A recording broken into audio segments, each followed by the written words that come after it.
Vous êtes très rassurant, hein, professeur Onengini. Vous parlez avec une très grande sérénité. Alors, Valère Bessalam, il y a un détail, peut-être même pas un détail, il s'agit quand même des personnes qui sont de la région natale du chef de l'État, c'est-à-dire le Sud, et qui ont énuméré un certain nombre de couacs, entre guillemets, au niveau du Sud. Et en fin de compte, ces personnes-là demandent aux populations du Sud de ne plus voter pour les fils du Sud. Et le professeur Famandongo dit que ce parricide politique ne passera pas.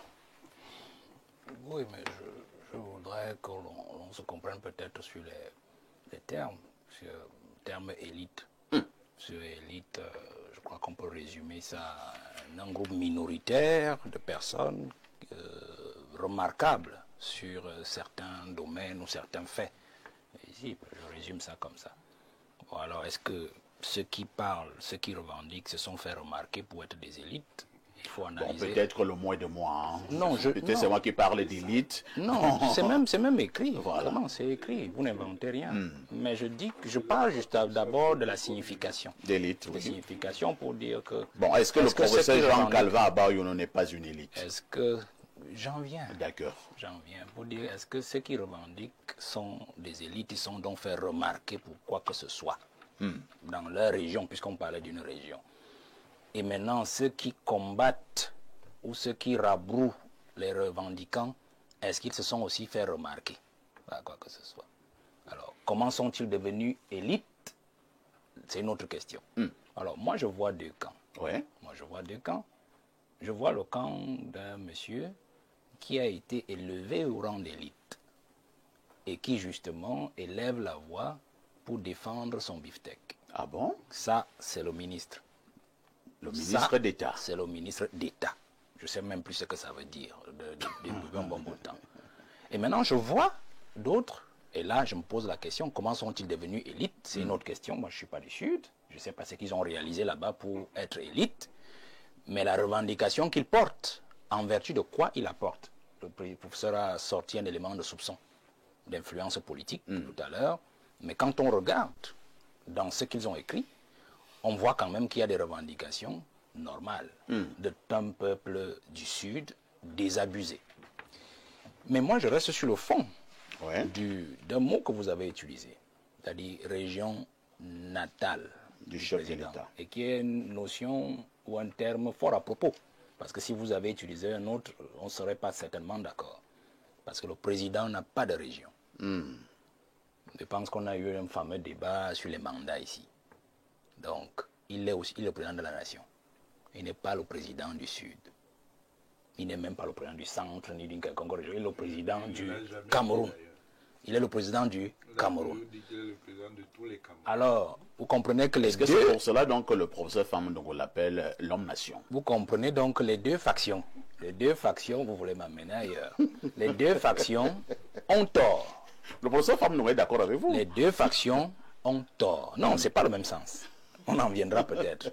Les deux factions ont tort. Pourquoi? Parce qu'en fait, elles veulent nous laisser penser que comme le président est natalement originaire du Sud, alors il devrait être privilégié.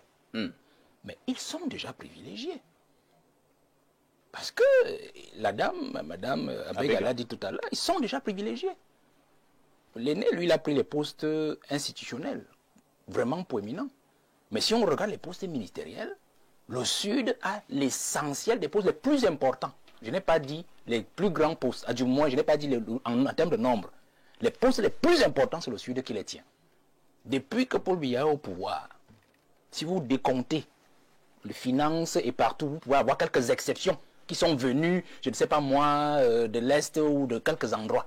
Mais c'est le Sud qui a tous ces postes-là.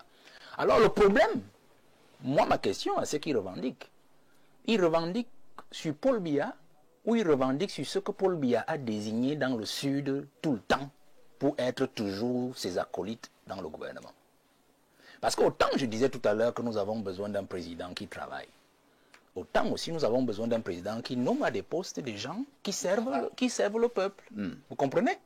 Alors, si le président parvient à garder au pouvoir tout le temps, 20 ans, 30 ans, 40 ans, des gens qui ne travaillent jamais, comme celui donc qui est venu rabrouer les autres élites montantes là. Parce que lui, il est à ce poste depuis 21 ans. Il est resté 15 ans. 2004. Il n'est pas le seul qui est à ce poste-là. Non, mais c'est lui qui est sur notre table. Les autres n'ont pas écrit, c'est lui qui a écrit. C'est pour ça que je parle de lui. Pourquoi vous voulez que moi je parle des gens qui ne sont pas intervenus au débat? C'est lui qui a écrit. Il est à ce poste depuis 21 ans. 21 ans. Alors, bon, qu'il nous dise aussi ce qu'il a fait. L'université même de Bolo n'a jamais été construite. Les enfants font des cours dans des écoles primaires, dans des lycées. Non, lycée, c'est dans des établissements qui n'ont rien à voir avec l'université. Nous savons qu'il va vous dire qu'il a créé des universités. Berthoud aujourd'hui n'est pas encore construit. Marois même, depuis que... Est-ce qu'on crée une université? Est-ce qu'on crée une université sur le papier et on envoie les enfants fréquenter sur les bananiers? Ce n'est pas sérieux. Et voilà. Marois qu'on a créé depuis 2004 et qui est entré en 2008 avec les premières générations de l'école normale. Aujourd'hui, Marois n'est pas fini. Bamenda n'est pas fini jusqu'aujourd'hui. Alors, voilà monsieur donc qui a mis 21 ans. Et il trouve que ceux qui viennent revendiquer là n'ont pas le droit de revendiquer parce que Biya est un homme-nation. Ça veut dire qu'en fait Biya c'est le Cameroun. Non, Biya n'est pas le Cameroun. Biya c'est un individu comme tout le monde à qui le peuple a donné l'élection à partir, on va dire ça comme ça, du 14 janvier 1984 parce que on était encore sur le parti unique. Parce que la véritable élection on commence en 1992, même si on dit qu'au passage il a volé. Vous comprenez? Donc, nous ne voulons pas savoir qui est élite ou pas. Pour moi, ces gens n'existent pas. C'est Biya qui a la faute.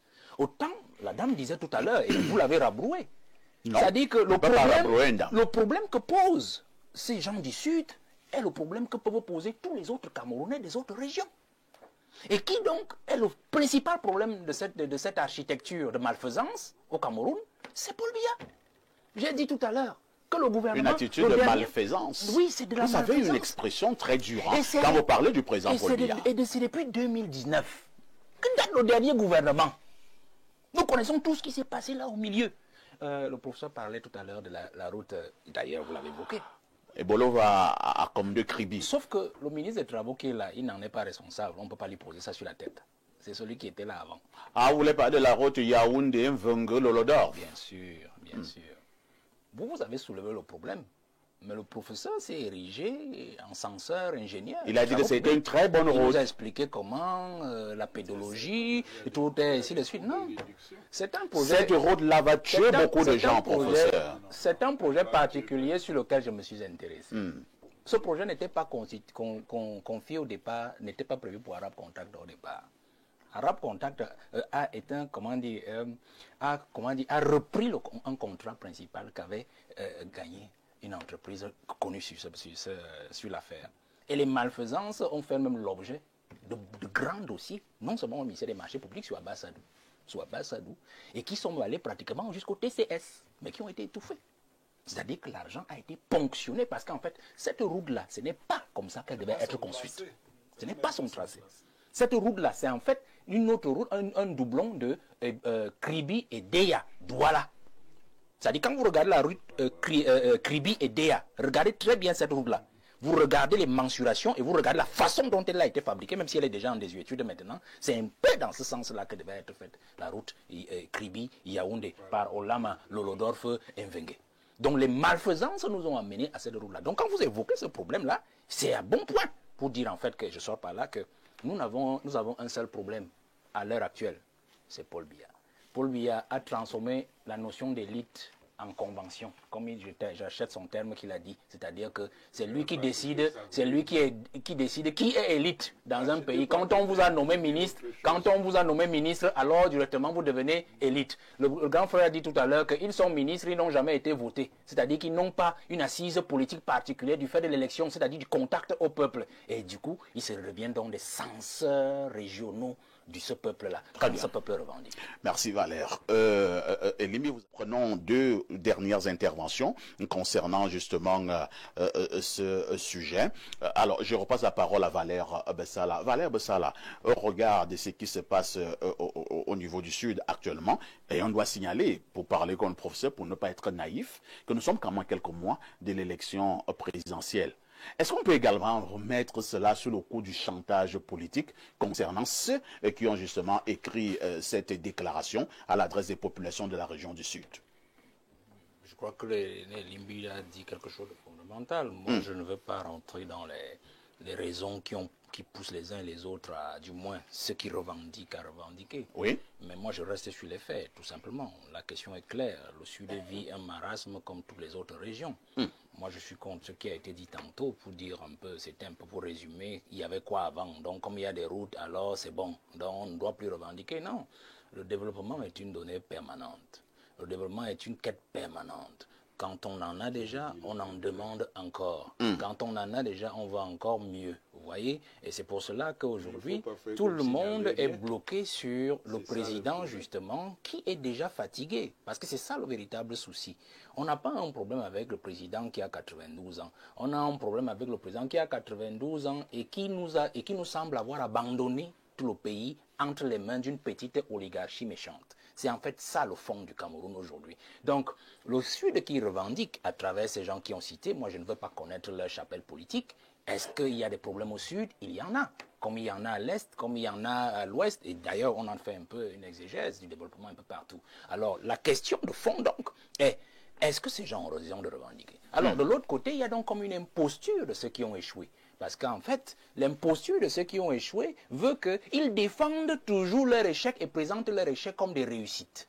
Et disent aux Camerounais, ce qui a été fait n'aurait jamais pu être fait si ce monsieur n'avait pas été président de la République, comme s'il était vraiment ce que vous avez dit tout à l'heure, l'homme-nation. Non, c'est le professeur Famno qui a dit ça. Oui, oui, vous l'avez répété. Donc, l'homme-nation, c'est-à-dire l'homme indispensable, sans lequel le Cameroun ne pourrait respirer, sans lequel le Cameroun aurait disparu. Mais c'est l'homme-lion. Alors, il est lion dans ces choses qu'il a faites peut-être avec les chefs Douala ou les chefs à l'Est, et ainsi de suite. Vous négligez ces choses? Le Cameroun n'élit pas un lion depuis 40 ans, vous comprenez? Le Cameroun élit un Camerounais qu'il pense être à même de pouvoir travailler et donner le bonheur à ses enfants. Alors, il a beau être lion, il a beau être léopard, comme certains le sont, ou je ne sais pas moi, on veut un type qui travaille. Alors, le problème ici est donc... Vous parlez aux éditions. Le problème ici est donc de savoir, est-ce que Paul Biya peut encore faire l'affaire pour toutes les régions, comme même, y compris sa propre région du Sud? C'est ça la véritable question. Autant à Douala, dans le littoral, on va revendiquer. Parce qu'on a par exemple la route, si on prend la route simplement de Douala-Nkonsamba, c'est la catastrophe.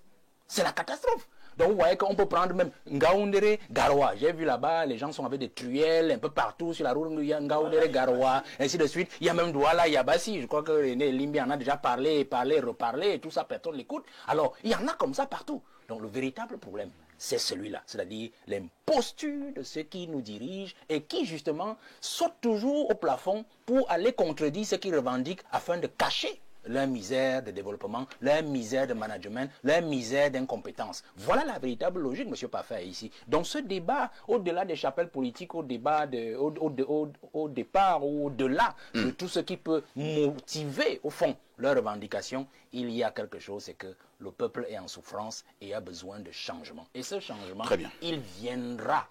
Le professeur dit, attendons octobre. Moi aussi je dis, attendons octobre, parce que octobre, c'est octobre du peuple camerounais, justement, qui va assumer le changement.